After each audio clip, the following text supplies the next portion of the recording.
ya. Jadi kalau melihat kenyataan semacam ini kita bisa melihat bagaimana sebenarnya kualitas seorang Buya Yahya. Jadi kita semua sudah bisa menilai dan kita tentu semua bisa menilai kenapa selama ini Buya Yahya itu termasuk orang yang paling getol membela nasab Ba'alawi ini ya, nasab para habaib itu. Jadi dari pembelaannya aja kita sudah bisa melihat beliau itu. Dan ini ada seorang tokoh ya, tokoh yang sering ceramah di media sosial dan juga punya pesantren ya. Ini Buya Yahya, tampak mencium sendal. Dan sangat disayangkan sekali apa yang dilakukan oleh seorang dai atau penceramah bernama Buya Yahya ini. Kenapa dia yang dianggap sebagai tokoh yang belakangan juga sangat getol membela Ba'alawi, ini kok sampai mencium sendal seperti ini? Sangat disayangkan. Ini kan apa ya, kalau mau dibuktikan secara logika atau secara akademis, apakah bisa dibuktikan kalau ini benar-benar sandalnya Kanjeng Nabi? Kan tidak bisa. Sebagaimana salah satu contoh yang menyebabkan kurangnya cinta umat muslim terhadap Kanjeng Nabi disebabkan oleh pengaruh kelompok habaib dari Yaman. Jadi dulu sebelum adanya polemik nasab kayak gini, sebelum para habib itu terkenal suka memaksa, suka mempersekusi, suka minta uang dan lain-lain, itu kan rakyat di Nusantara itu sangat menghargai, sangat menghormati, sangat mencintai Kanjeng Nabi. Tapi begitu muncul kelompok habib. Assalamualaikum warahmatullahi wabarakatuh. Bismillahirrahmanirrahim. Alhamdulillahirabbil alamin wa bihi nasta'inu ala umuri dunya waddin. Wassalatu wassalamu ala asyrafil anbiya'i wal mursalin sayyidina wa maulana Muhammadin wa ala alihi wa sahbihi ajmain, amma ba'd. Para pemirsa sebangsa dan setanah air dimanapun Anda berada yang berbahagia, terima kasih Anda semua masih bersama dengan saya Nurmas Nur Rahmat Asmawi di Nurmas Channel. Pada kesempatan yang berbahagia ini saya akan membahas video di sebuah channel YouTube yang berisi tindakan yang bisa dikatakan sangat memalukan dilakukan oleh seorang Buya Yahya. Karena dalam video tersebut Buya Yahya terlihat sedang mencium sebuah sandal yang katanya sandal tersebut adalah sandal miliknya Rasulullah. Mungkin kalau yang melakukan ini seorang yang masih awam, masih lugu, atau yang biasa tidak menggunakan logika akal sehatnya, mungkin hal semacam ini dilakukan oleh orang seperti itu masih bisa dikatakan wajar ya. Tapi kalau ini dilakukan oleh seorang Buya Yahya yang kita tahu sendiri, beliau itu kita kenal sebagai seorang ulama, seorang kiai, seorang penceramah, seorang pemimpin pondok pesantren, melakukan tindakan semacam ini, tentu ini sangat sangat disayangkan ya, sangat disayangkan karena seharusnya ya seorang ulama itu bisa memberikan contoh pada umatnya untuk setiap tindakan, untuk setiap perilakunya itu menggunakan logika akal sehatnya, menggunakan logika akal warasnya untuk bisa menerima ajaran-ajaran tentang Islam ini. Buya Yahya justru menunjukkan sesuatu yang kalau kita berpikir menggunakan logika akal waras itu tentu tidak bisa diterima ya. Entah ini karena Buya Yahya mungkin selama ini beliau itu mungkin entah karena saking cintanya kepada baginda Nabi ya.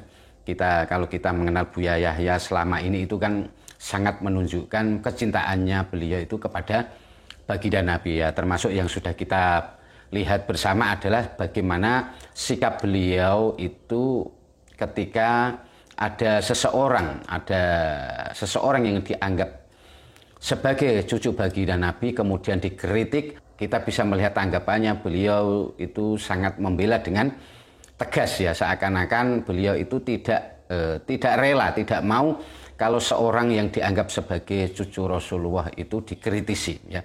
Padahal seseorang yang mengaku-ngaku sebagai dzurriyyah Nabi, yang dianggap sebagai cucu Rasulullah yang kita kenal selama ini adalah habaib itu belum tentu mereka itu adalah sebagai sebagai cucu baginda Nabi. Karena yang dilakukan orang terhadap mereka yang dianggap sebagai cucu Nabi itu hanya meragukan, ya, hanya sekedar meragukan, ya, bukan membenci sebagaimana yang dituduhkan oleh Buya Yahya. Atau mungkin Buya Yahya itu karena terpengaruh dengan saking cintanya itu, kemudian beliau jadi tidak berpikir logis lagi, ya. Ya bagaimana mungkin kalau kita ini mau berpikir logis, sebuah sandal, ya, sandal Rasulullah pada zamannya waktu itu sampai sekarang kok masih. Ini secara logika, ya, secara logika ini kayaknya tidak bisa diterima, ya, dengan akal waras manusia, ya. Ya kalau seandainya memang sandal itu misalkan memang asli dari baginda Nabi, tentu tidak sembarangan bisa sampai ke orang-orang yang menyimpan, tentu hanya orang-orang yang khusus, terutama adalah keluarganya, dan tidak sembarang orang bisa memilikinya. Nah ini yang menjadi aneh. Di situ beliau itu terus tampak kelihatan mencium, begitu seakan-akan beliau itu begitu percaya sekali kalau sandal itu betul-betul miliknya Rasulullah. Entah siapa yang membuat beliau itu sampai percaya sampai segitunya, ya. Kalau saya menganggap, ya, mungkin karena beliau ini sangat percaya dengan orang yang membawa sandal itu, ya. Ya mungkin dengan kata-kata yang meyakinkan pada Buya Yahya bahwa sandal itu adalah milik Rasulullah. Mungkin mereka ini dari kalangan habaib, ya, yang meyakinkan. Karena beliau juga sangat yakin bahwa habaib itu memang duriah Nabi yang asli, karena mungkin beliau saking yakinnya. Jadi apapun yang dikatakannya, beliau seakan kehilangan kritisnya, ya, kehilangan akal kritisnya, sehingga beliau ini lupa untuk mengecek kembali, untuk berpikir kembali apakah betul apa yang disampaikan itu memang betul sandal Rasulullah. Kalau seandainya kita ini mau sedikit saja, ya, mau menggunakan pikiran yang jernih, ya, logika akal waras, tentu ini tidak bisa kita terima begitu saja, ya. Entah karena mungkin beliau ini saking fanatik buta, sehingga beliau melakukan hal semacam itu, ya. Jadi kalau melihat kenyataan semacam ini, kita bisa melihat bagaimana sebenarnya kualitas seorang Buya Yahya. Jadi kita semua sudah bisa menilai, dan kita tentu semua bisa menilai kenapa selama ini Buya Yahya itu termasuk orang yang paling getol membela nasab Ba'alawi ini, ya, nasab para habaib itu. Jadi dari pembelaannya aja kita sudah bisa melihat beliau itu sudah mengesampingkan orang-orang yang meragukan. Seakan-akan orang yang meragukan ini langsung dituduh telah membenci duriah Nabi, telah dituduh sebagai seorang yang hanya membuat rusuh, membuat umat ini jadi ragu terhadap duriahnya baginda Nabi. Ya, baik, untuk lebih jelasnya mari kita lihat video dari channel YouTube tersebut.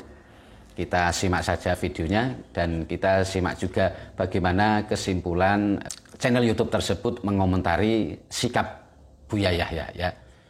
Mari kita simak bersama. Dan sangat disayangkan sekali apa yang dilakukan oleh seorang dai atau penceramah bernama Buya Yahya ini. Kenapa dia yang dianggap sebagai tokoh yang belakangan juga sangat getol membela Ba'alawi ini kok sampai mencium sendal seperti ini? Viral di TikTok adanya benda masa lalu yang menjadi tontonan banyak orang, dan kalau masuk ke wilayah situ atau mau melihat benda tersebut harus membayar atau memberikan uang sejumlah yang ditentukan oleh pengelola. Mungkin bisa juga dengan uang sukarela, tapi intinya kalau mau masuk, mau melihat benda itu atau mau memegang benda itu harus membayar. Dan istilahnya juga sukarela, tidak ada paksaan. Tapi meskipun tidak ada paksaan, mungkin bagi orang yang sudah datang ke tempat itu ada perasaan tidak enak, tidak nyaman jika tidak memberikan uang. Kenapa demikian? Karena yang dipamerkan atau yang dipajang atau yang menjadi tontonan itu adalah sendal, bukan sembarang sendal, tapi ini konon katanya sandalnya Kanjeng Nabi Muhammad SAW. Kita simak dulu videonya. Dan ini ada seorang tokoh, ya, tokoh yang sering ceramah di media sosial dan juga punya pesantren, ya. Ini Buya Yahya, tampak mencium sendal Ada juga kadang-kadang itu yang diperlihatkan itu rambut ya. Katanya rambut Kanjeng Nabi. Ya, itu sekilas ya. Jadi intinya begini ya. Kenapa bangsa ini dengan hal-hal seperti itu masih bisa dibohongi, masih bisa ditipu? Ini meskipun apa ya, sandal ya. Secara logika, kalau misalnya sandalnya Kanjeng Nabi itu masih benar-benar ada, ya otomatis yang menyimpannya itu adalah keluarga Nabi yang dekat di sana, bukan malah dibawa ke Indonesia sini. Jadi tidak masuk logika. Lagian kalau misalkan pada masa Kanjeng Nabi kok sandalnya sudah keren seperti ini, kan berbeda ya sandal zaman dulu dengan sandal zaman sekarang.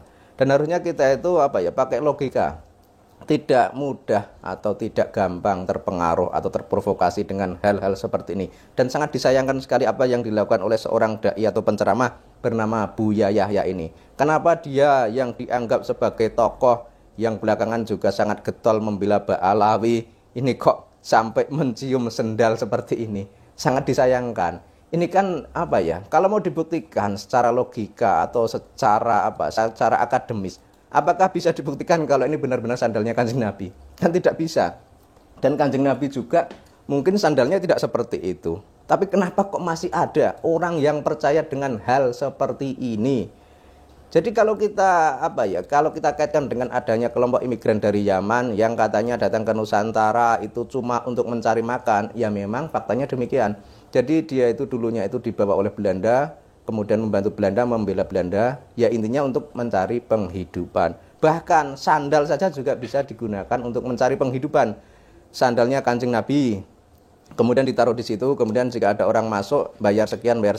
Ini kan mencari uang, padahal itu sandalnya sandal palsu. Kalau sandal Kanjeng Nabi masih utuh dan bagus seperti ini, padahal Kanjeng Nabi sudah wafat ratusan tahun yang lalu. Jadi bagaimana menurut Anda? Apakah Anda itu sepakat dengan apa yang dilakukan oleh Buya Yahya ini?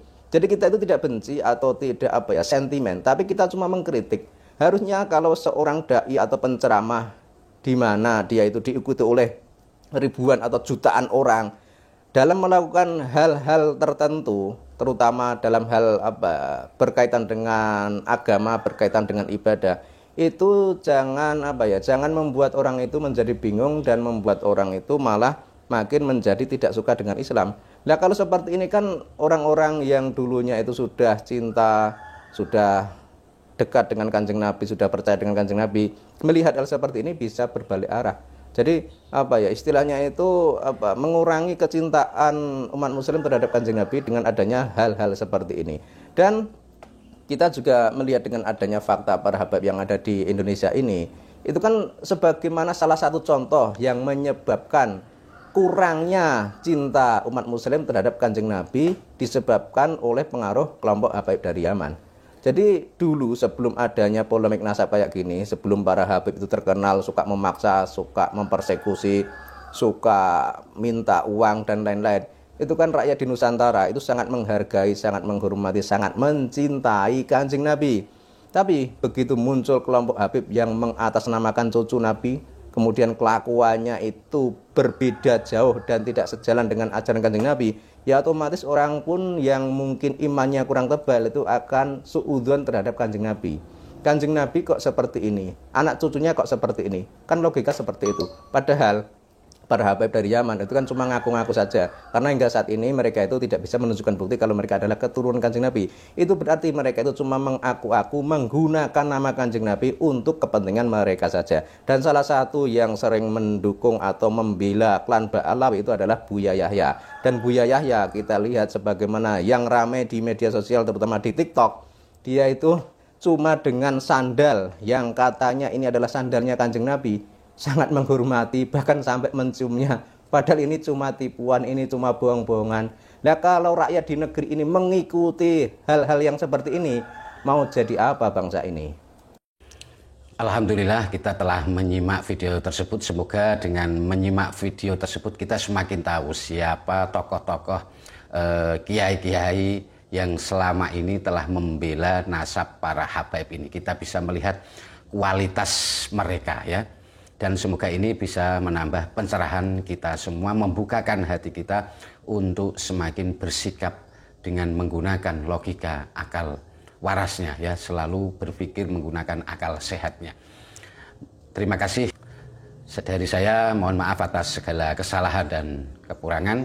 Wabillahi taufiq wal hidayah wal afu minkum. Wassalamualaikum warahmatullahi wabarakatuh.